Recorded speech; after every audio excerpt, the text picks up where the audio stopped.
ভারত এবং বাংলাদেশ পাশাপাশি দুটো দেশ, দুই দেশের দুই মেগাস্টার। ভারতের মেগাস্টার শাহরুখ খান, বাংলাদেশের মেগাস্টার শাকিব খান। এই দুটো মানুষের কেরিয়ারের মধ্যে প্রচুর মিল আছে। কেন এই দুটো দেশের মেগাস্টার, আজকে আমরা এই বিষয়টা নিয়ে আলোচনা করব। হ্যালো এভরিওয়ান, আমি পৌশালী চলে এলাম আরো একটা নতুন ভিডিও নিয়ে। আশা করছি তোমরা প্রত্যেকেই খুব ভালো আছো।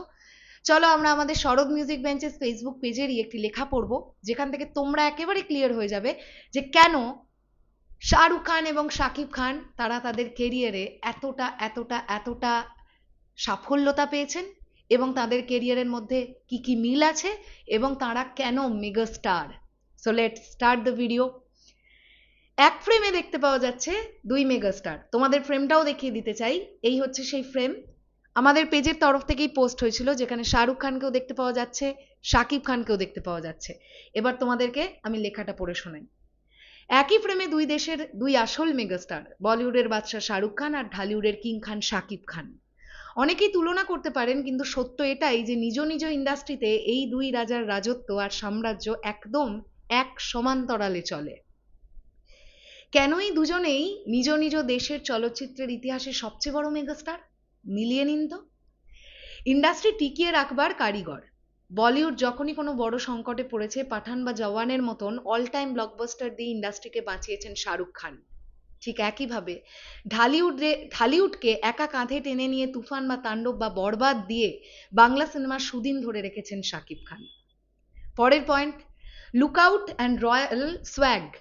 ব্ল্যাক স্যুট, ক্লাসি হেয়ারস্টাইল আর গডফাদার সোয়াগে দুজনেই ক্যামেরার সামনে জাস্ট আগুন জ্বালিয়ে দেন। সুতরাং দুজনেই ড্যাশিং পার্সোনালিটি এবং কোটি কোটি ভক্তের হৃদয়ে আলোড়ন তোলেন।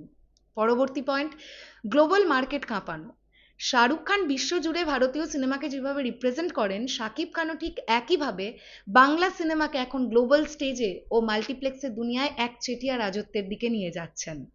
4, সমালোচকদের মুখে ছাই। দুজনকে নিয়েই বহুবার অনেক ট্রোল, অনেক সমালোচনা হয়েছে, কিন্তু প্রতিবারই বক্স অফিসে হাজার কোটি বা মেগা কালেকশনের সুনামি তুলে তারা প্রমাণ করেছেন রাজা সবসময় রাজাই থাকে। এখানে একটা জিনিস বলে নেওয়া বাঞ্ছনীয়, বলিউডের বাজেট আর বাংলা সিনেমার বাজেট কখনোই এক নয়। তাই শাহরুখ খানের পক্ষে যেটা 1300, 1400, 1500, 1600 কোটি পর্যন্ত বক্স অফিস করার ক্ষমতা আছে, সেটা বাংলা সিনেমার ক্ষেত্রে সম্ভব নয়। বাংলা সিনেমার ম্যাক্সিমাম বাজেট যায় 10 কোটি, 12 কোটি, 15 কোটি। সেখানে শাহরুখ খানের এক একটা সিনেমার বাজেট মিনিমাম যায় 600 কোটি, 650 কোটি। তাই ওই অ্যাভারেজে, ওই অনুপাতে কিন্তু আমাদের বক্স অফিসটা দেখতে হবে। দুই দেশের বিনোদন জগতের দুই লার্জার দ্যান লাইফ আইকনকে একসঙ্গে ফ্রেমে দেখে আপনার কেমন লাগছে, আর এই পুরো বিষয়টাকে নিয়ে আপনাদের কি বক্তব্য, সেটা কমেন্ট সেকশনে জানাবেন। শেষ করলাম ভিডিওটা, আসছি আবার খুব শিগগিরই। তাহলে এখনের জন্য টাটা।